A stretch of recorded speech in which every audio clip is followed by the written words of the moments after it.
Hello everyone, welcome to शिक्षा IQ. आज के लेक्चर में डिस्कस करेंगे 10 क्वेश्चन डेली जीके क्विज के।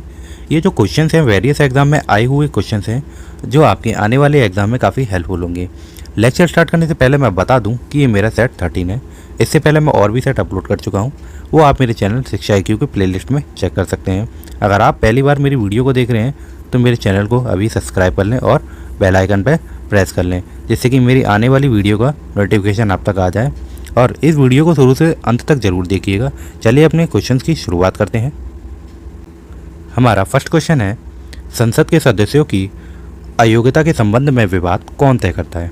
ठीक है, तो फर्स्ट क्वेश्चन का आंसर बनेगा डी।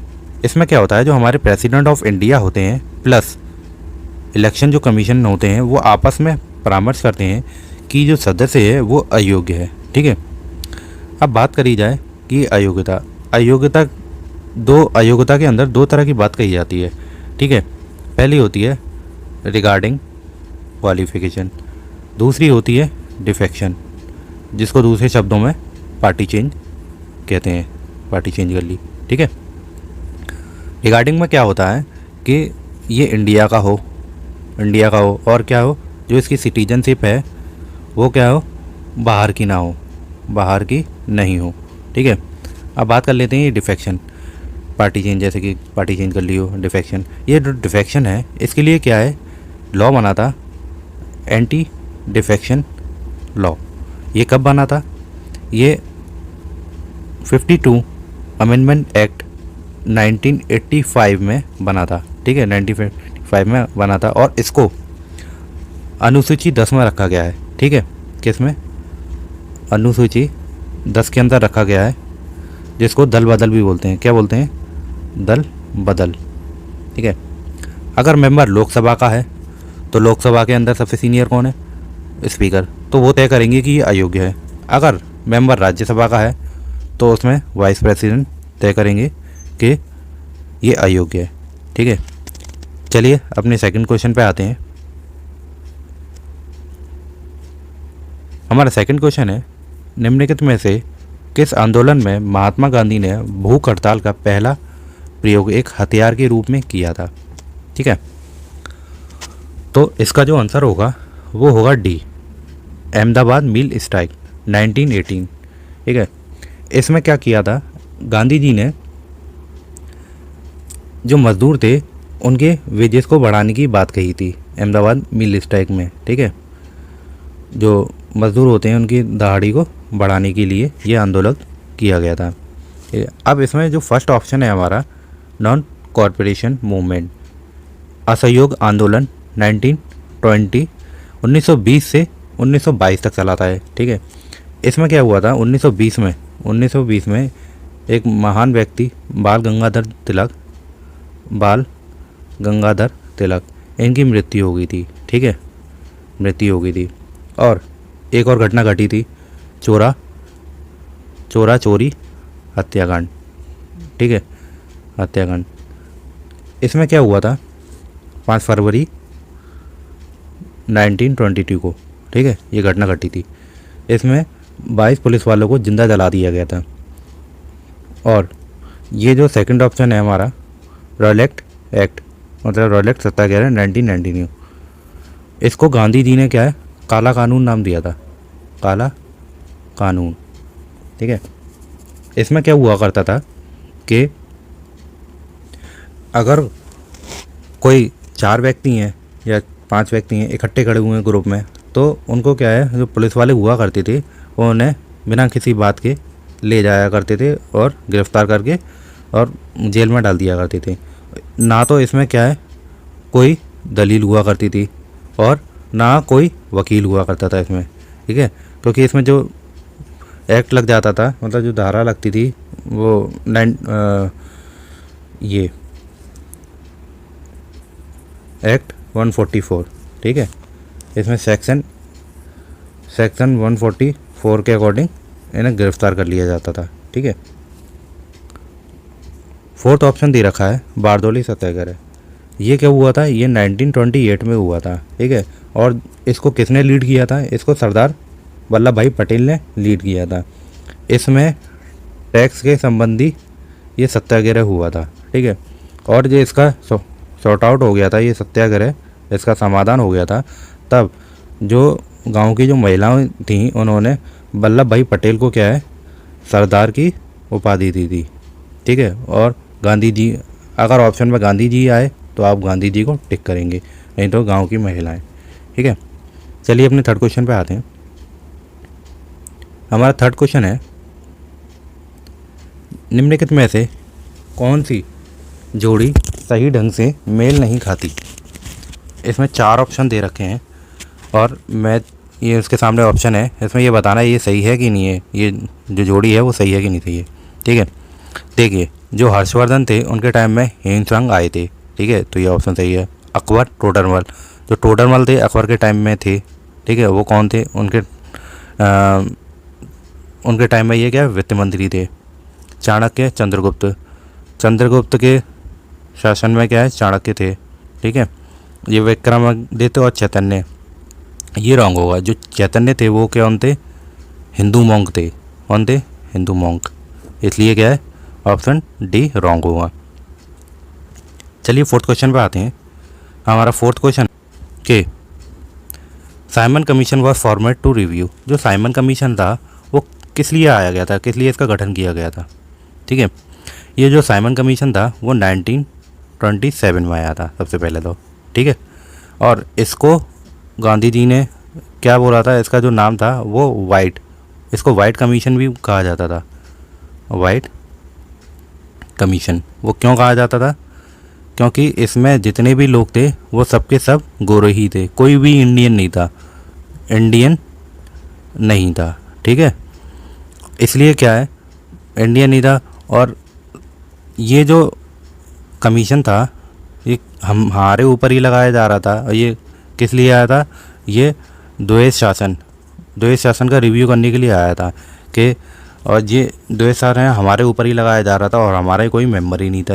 1919 में द्वेष शासन की जो रिपोर्ट आई थी उसको चेक करने के लिए आया था कि ये आगे के लिए ये अब सही है कि नहीं सही है, तो आगे के सुधारों के लिए भारत की फिटनेस, ठीक है, fitness of Indian for further reform, इसके लिए आया था ये, ठीक है। और इसमें क्या है 1928 को जो एक महान व्यक्ति थे लाला लाजपत राय, इनकी मृत्यु हुई थी, लाला लाजपत राय, ठीक है। चलिए अपने फिफ्थ क्वेश्चन पे आते हैं। हमारा फिफ्थ क्वेश्चन है,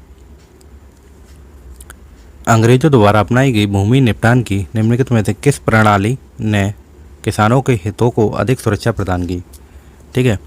अंग्रेजों द्वारा 3 तरह के टैक्स लगाए गए थे, ठीक है। ये देखिए, मैं थोड़ा मैप में बताऊंगा आपको। ये इस तरीके से हमारा इंडिया का मैप है, ठीक है। ये जो हमारा है ये साउथ पोर्शन है, ठीक है। तो साउथ में क्या है, साउथ में रोयतवारी सिस्टम था टैक्स के लिए, और ये किसके रिकमेंडेशन पे लगा था, ये मुनरो और चार्ल्स रीड ने लगवाया था। इसके मुनरो और चार्ल्स रीड की रिकमेंडेशन पे ये लगा था, ठीक है। और ये किस जगह लगा था, ये सबसे पहली बार मद्रास में लगा था, ठीक है। तो इसका आंसर क्या बनेगा, सेकंड, रोहितवाड़ी सेटलमेंट ऑफ मद्रास। तब से मतलब किसानों को क्या फ़ायदा इसी से ही हुआ था, किसानों के हितों का अधिकार की सुरक्षा प्रदान रोहितवाड़ी सिस्टम से हुआ था। ये साउथ में लगाया गया था। अब बात कर लें इस साइड की, ये बंगाल साइड की, पश्चिम साइड की, ये पूर्व पे बंगाल में।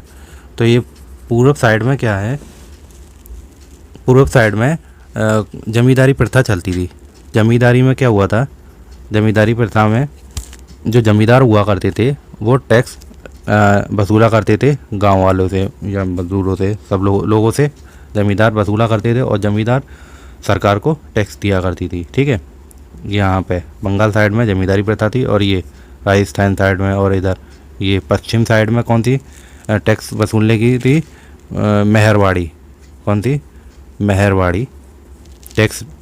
ये भी क्या है, लोगों से टैक्स इकट्ठा करते थे और सरकार को दे दिया करते थे, ठीक है। तो इसका आंसर क्या बनेगा, सेकंड। चलिए अपना 6th क्वेश्चन पे आते हैं। 6th क्वेश्चन है हमारा, काकोरी षड्यंत्र कांड किस वर्ष हुआ था। ये जो काकोरी षड्यंत्र है वो 1925 में हुआ था। ठीक है, इसमें क्या है, काकोरी ट्रेन को क्या है HRA के मेंबर्स ने क्या लूटा था। ठीक है, HRA मतलब हिंदुस्तान रिपब्लिक आर्मी। ठीक है, इन्होंने लूटा था और इसमें जो हेड था वो था बिस्मिल प्रसाद मास्टरमाइंड था इसमें, राम प्रसाद बिस्मिल। कौन था? राम प्रसाद बिस्मिल। ठीक है, और इसमें जो लोग थे वो थे अशरफ अल्लाह खां, ठीक है, अशफाक अल्लाह खां और राजेंद्र लहरी और रोशन सिंह, ये सब लोग थे। ठीक है, इसमें तो आंसर क्या बनेगा हमारा 1925 में। 7th क्वेश्चन है हमारा, ताजमहल को संगमरमर का एक सपना कहा जाता है, तो किस स्मारक को पत्थर का सपना कहा जाता है? ठीक है, तो इसका आंसर बनेगा हमारा पंचमहल। क्या बनेगा? पंचमहल। ये पंचमहल कहाँ है? ये पंचमहल है फतेहपुर सीकरी में। कहाँ है? फतेहपुर सीकरी। ये अकबर के द्वारा बनवाई गई थी। ठीक है, पंचमहल। और बात कर लें ताजमहल की, ये ताजमहल किसकी याद में बना था? मुमताज़ महल की। और जो मुमताज़ महल का दूसरा नाम क्या था? अर्जुमंद बानो बेगम। ठीक है, ये रंग महल कहाँ है? रेड फोर्ट दिल्ली में है। ठीक है, रेड फोर्ट दिल्ली में। बेलाई टेम्पल, इसको क्या है? लोटस टेम्पल कहते हैं। ठीक है, चलिए अपने 8th क्वेश्चन पे आते हैं। 8th क्वेश्चन हमारा है, 8th क्वेश्चन दे रखा है हमारा, the boiling point of liquid various. जो ये बॉइलिंग पॉइंट होता है किसका? लिक्विड का, वो अलग अलग जगह पे अलग अलग होता है। जैसे कि अगर हम ऊंचाई पे चले जाएं, हाइट पर चले जाते हैं, तो क्या होता है? प्रेशर क्या होता है? लो प्रेशर हो जाता है। ठीक है, तो इसका आंसर क्या बनेगा? Pressure various. दबाव क्या है? भिन्न भिन्न हो जाता है। जब माउंटेन पे हम खाना वाना बनाते हैं, जब हम पहाड़ों पर खाना बनाते हैं, तो हम देखते हैं कि खाना पकने में क्या है? टाइम लगता है। वो किस लिए लगता है? वो इसी के वजह से लगता है, क्योंकि वहाँ पे क्या है? दबाव होता है। ठीक है, इसलिए। और इसका आंसर क्या बनेगा हमारा? ए, प्रेशर वेरियस, भिन्न दबाव की वजह से। 9th क्वेश्चन हमारा है, निम्नलिखित में कौन सा रेगिस्तान सोने के भंडार का समृद्ध है? तो इसका आंसर बनेगा हमारा डी, आटाकामा। ये कहाँ है? चिले में। और सबसे कोल्डेस्ट कौन सा है? गोबी। सबसे कोल्डेस्ट रेगिस्तान कौन सा है हमारा? गोबी। और थार राजस्थान में है, इंडिया, राजस्थान। ठीक है, हमारा लास्ट क्वेश्चन है, किण्विन के बाद गुड़ का सबसे व्यापक उपयोग उत्पादन किस में होता है? तो वो होता है हमारा एथेनॉल में। ठीक है, सी। वो क्या होता है? ये जो है एथेनॉल शराब बनाने के लिए यूज़ होती है। किस में? शराब बनाने में क्या है? एथेनॉल यूज़ होता है। एथेनॉल से क्या है? एथाइल एल्कोहल बनता है। क्या बनता है? एल्कोहल। ठीक है, तो हमारा आंसर क्या बनेगा? सी। अगर आपको मेरा वीडियो पसंद आया हो तो इसे लाइक और शेयर करना ना भूलें, और मेरे चैनल शिक्षा IQ को अभी सब्सक्राइब कर लें और बेल आइकन पर प्रेस कर लें। Thank you for listening and watching my video.